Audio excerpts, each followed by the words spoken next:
राष्ट्रीय स्वयंसेवक संघाचा द्वितीय कार्यकर्ता विकास वर्गाचा समारोप सोहळा नागपूरच्या रेशीमबागेत पार पडला। यावेळी सरसंघचालक मोहन भागवत यांनी स्वयंसेवकांना संबोधित केलं। यावेळी पहलगाम हल्ला आणि ऑपरेशन सिंदूरवर त्यांनी भाष्य केलं। भारतीय सैनिकांच्या क्षमतेचं आणि वीरतेचं त्यांनी कौतुक केलं। सदाभाऊ खोत आणि रविकांत तुपकर अनेक वर्षांनी एकत्र आले। सदाभाऊ खोत यांना स्वाभिमानी शेतकरी संघटनेमधून काढून टाकल्यानंतर आज पहिल्यांदाच 8 वर्षांनी दोघांची भेट झाली। ठाकरे बंधूंनी एकत्र यावं अशी मागणी करत नाशिकमध्ये मनसेचे आणि उबाठाचे शिवसैनिक एकत्र आले। मनसेच्या नाशिकमधील कार्यालयात सत्यनारायणाची पूजा आयोजित करण्यात आली होती आणि यावेळी उबाठाच्या कार्यकर्त्यांनी दोन्ही ठाकरे बंधूंचा एकत्र फोटो असलेली प्रतिमा मनसैनिकांना भेट दिली। ज्यांना ज्यांना महाराष्ट्र हितासाठी एकत्र येऊन भाजपचं आक्रमण थांबवायचं आहे त्यांनी एकत्र यावं असं आवाहन संजय राऊत यांनी केलं। राज ठाकरेंनी मुंबईच्या हितासाठी आणि मराठी माणसाचं हित जपणाऱ्या इतर पक्षांनीही एकत्र आलं पाहिजे, नाहीतर मुंबई आपल्या हातात राहणार नाही असं संजय राऊत म्हटले।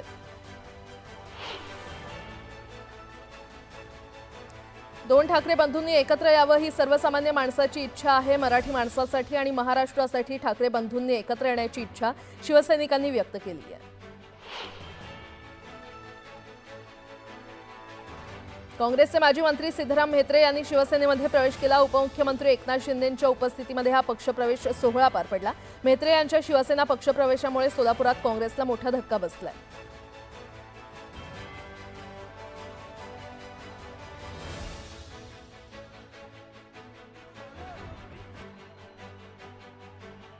आपली प्रतीक्षा शिवसेनेच्या व्यासपीठावर राष्ट्रवादी शरदचंद्र पवार पक्षाचे आमदार दिसून आले। अक्कलकोटमध्ये सिद्धराम म्हेत्रे यांच्या शिवसेना पक्षप्रवेशादरम्यान आमदार राजू खरेंची उपस्थिती लावली आणि त्यामुळे चर्चांना उधाण आलं।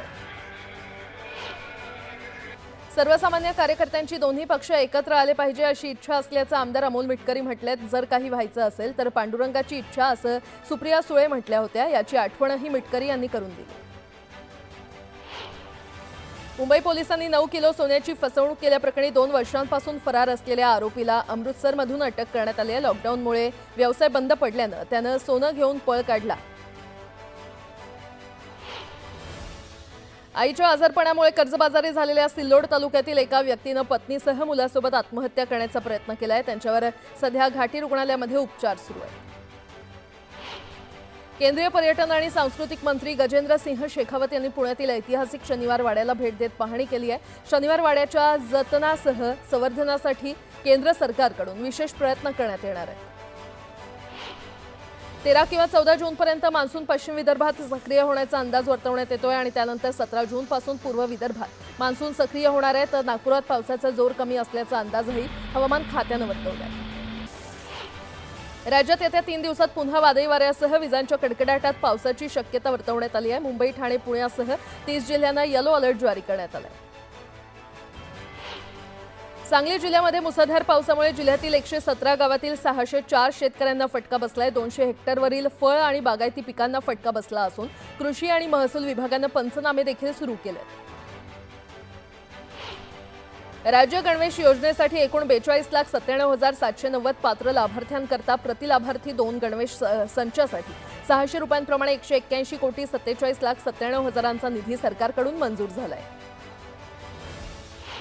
नागपूर पालिकेत बऱ्याच काळानंतर मोठे बदल करण्यात आलेत। 5 कार्यकारी अभियंत्यांसह 3 उपअभियंता आणि 12 कनिष्ठ अभियंत्यांच्या बदल्या करण्यात आल्यात। तर पदोन्नतीनंतर पोस्टिंगच्या प्रतीक्षेमध्ये असलेल्या 7 कार्यकारी अभियंत्यांना पोस्टिंग देण्यात आली आहे। यापुढे गृहनिर्माण प्रकल्पांचे महारेरा प्रमाणपत्र त्यासोबतच परिशिष्ट वाचलं तरी प्रकल्पाबाबतची मूलभूत आणि अत्यंत महत्त्वपूर्ण माहिती उपलब्ध होणार आहे। महारेरानं नवीन गृहनिर्माण प्रकल्पांना द्यायच्या नोंदणी प्रमाणपत्रात ग्राहकांना प्रकल्पाबाबतची कुठली प्राथमिक माहिती अत्यावश्यक असते हे लक्षात घेऊन ग्राहकाभिमुख आमूलाग्र बदल केलेले आहेत। सामान्यांसाठी घराचा साठा वाढवण्यासाठी उपयुक्त ठरलेल्या सर्वसमावेशक गृहनिर्माण योजनेअंतर्गत 20% घरांना आता निवासयोग्य दाखला अनिवार्य आहे। जोपर्यंत दाखला मिळणार नाही तोपर्यंत प्रकल्पाला हिरवा कंदील मिळणं यापुढे कठीण होणार आहे। बस प्रवासासह स्थानकांवर चोरीसह महिलांची आणि मुलींची छेडछाड करण्याचं प्रमाण आता वाढल्यानं अशा टवाळखोरांवर पुणे पोलिसांची करडी नजर असणार आहे। यासाठी पोलीस गस्त घालणार असून पुणे पोलिसांकडून वरिष्ठ अधिकाऱ्यांसह 26 जणांची नेमणूक करण्यात आली आहे। आषाढी वारीच्या पार्श्वभूमीवर राज्याचे ग्रामविकास मंत्री जयकुमार गोरे हे पालखी मार्ग आणि तळाची पाहणी करणार आहेत। याची सुरुवात दुपारी पंढरपूर इथून होणार आहे, तर संध्याकाळी 6:30च्या सुमारास नीरा दत्ता घाट इथे ही पाहणी संपेल। सुमारे 140 किलोमीटर अंतराचा हा दौरा असणार आहे। महाराष्ट्र राज्य मार्ग परिवहन महामंडळाच्या पुणे विभागाने तयारी केली असून वाढत्या प्रवाशांची संख्या लक्षात घेता पुण्यातून 700 बस पंढरपूरसाठी सोडण्याचं नियोजन करण्यात आलंय, अशी माहिती एसटी प्रशासनाकडून देण्यात आली आहे। पुणे विभागातील 14 आगारातून पंढरपूरसाठी एसटी गाड्या सोडण्याचं नियोजन करण्यात येतंय। यामध्ये 350 बस या पुणे विभागाच्या आहेत, तर इतर 350 बस या मुंबई, प्रदेश आणि विदर्भातून मागवण्यात आल्या आहेत। लाल कांद्याला सोलापूर बाजारात कमीत कमी 100 तर सरासरी 1000 रुपयांचा प्रति क्विंटल दर मिळाला। उन्हाळ कांद्याला सर्वाधिक अवकेच्या अहिल्यानगर बाजारात कमीत कमी 200 ते सरासरी 1100 रुपयांचा दर मिळाला।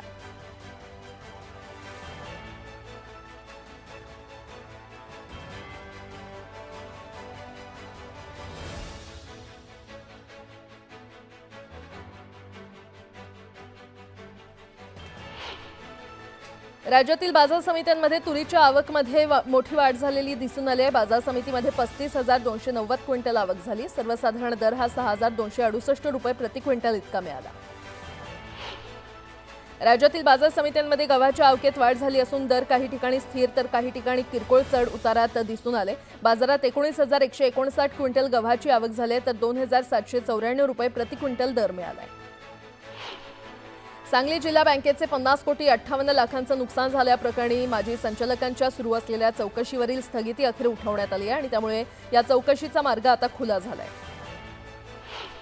लाडकी बहीण योजनेचा मे महिन्याचा हप्ता मिळण्यास सुरुवात झालेली आहे। अदिती तटकरे याबाबत त्यांनी माहिती दिली आहे। योजनेच्या सर्व पात्र लाभार्थ्यांच्या आधार लिंक बँक खात्यामध्ये हा सन्मान निधी जमा होणार आहे।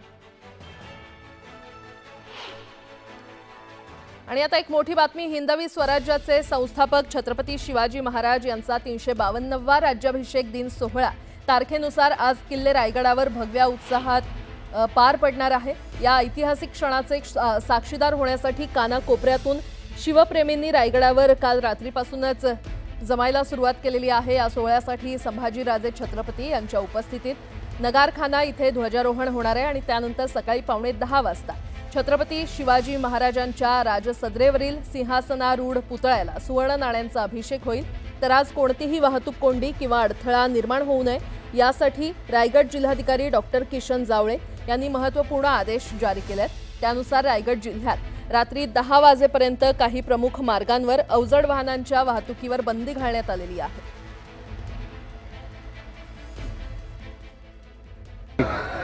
स्वराज्याची राजधानी किल्ले रायगडावर छत्रपती शिवाजी महाराजांचा शिवराज्याभिषेक सोहळा पार पडणार आहे। आता आपण राजसदरेवर आपण या दृश्याच्या माध्यमातून पाहू शकता। या ठिकाणी फुलांची रांगोळी काढण्यात आलेली आहे। फुलांनी मेघडंबरी आणि छत्रपती शिवाजी महाराजांचा जो पुतळा आहे तो सजवण्यात आलेला आहे। तुम्ही पाहू शकता दृश्याच्या माध्यमातून या ठिकाणी शिवभक्त हे मोठ्या संख्येने देखील काही वेळातच या ठिकाणी शिवराज्याभिषेक आणि हा शिवराज्याभिषेक सोहळा पार पाडण्यासाठी अनेक शिवभक्त महाराष्ट्राच्या राज्यातून इकडे सोहळा पार पाडण्यासाठी आलेले आहेत। त्यामुळे गडावरील वातावरण हे भगवमय झालेलं आपल्याला पाहायला मिळतं। दिनेश पिसाट, न्यूज 18 लोकमत, रायगड। सांगलीच्या वाळवा तालुक्यातील रेठरे धरण परिसरात ढगफुटी सदृश्य पाऊस झाला। या पावसामुळे तिळगंगा नदी दुथडी भरून वाहू लागली, तर ओढे आणि नाल्यांना पूर आला। कोल्हापुरातल्या ग्रामीण भागात मुसळधार पाऊस झाला। पावसामुळे कोल्हापुरात शिये निगवे रोडवर पाणी आलं, तर ओढ्यावरील पाण्याचा वेग प्रचंड असल्यामुळे वाहतूक खोळंबली। पालघर जिल्ह्यामध्ये पावसानं दमदार हजेरी लावली आणि यामुळे रस्त्यांची कामं रखडलेली आहेत। यामुळे वाहनधारकांना नाहक अडचणींचा सामना करावा लागतोय। चांदवडमध्ये विश्रांतीनंतर पावसानं पुन्हा हजेरी लावली आणि यामुळे शेतकऱ्यांमध्ये आनंदाचं वातावरण आहे। दरम्यान शेतकऱ्यांकडून लवकरच पेरणीला सुरुवात होणार आहे।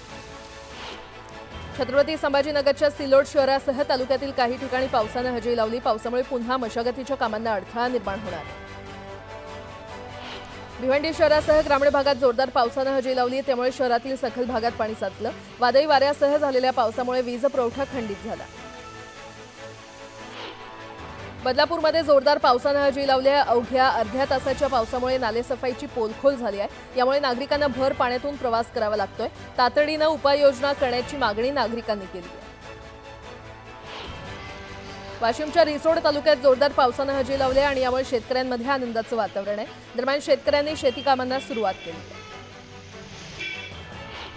मुलुंड परिसरात परप्रांतीय रिक्षा चालकानं प्रवाशांशी हुज्जत घातली. मराठी भाषिकांना दमदाटी केल्याची तक्रार मनसैनिकांना प्राप्त मिळाली आणि यानंतर मनसैनिकांनी परप्रांतीय रिक्षा चालकाच्या कानशिलात लगावत त्याला माफी मागायला भाग पाडलं.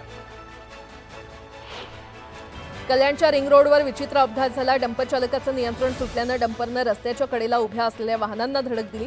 यामध्ये 3 दुचाकींचं नुकसान झालं असून सुदैवानं यामध्ये कोणतीही जीवितहानी झाली नाही.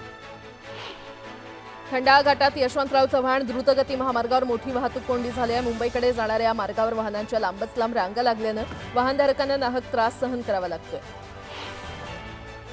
वसई विरार महानगरपालिकेनं 1 लाख झाडं लावण्याचं उद्दिष्ट ठेवलंय. झाडं न लावणाऱ्या बिल्डर्सवर पालिकेकडून कारवाई करण्यात येणार आहे.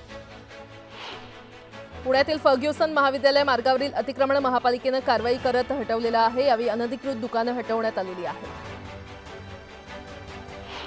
काँग्रेस नेते दिलीप कुमार सानंदा 12 जूनला राष्ट्रवादीमध्ये पक्षप्रवेश करणार आहेत. त्यांच्यासोबत 11,000 कार्यकर्ते देखील राष्ट्रवादीमध्ये पक्षप्रवेश करतील. यामुळे बुलढाण्यामध्ये काँग्रेसला मोठा धक्का बसणार आहे.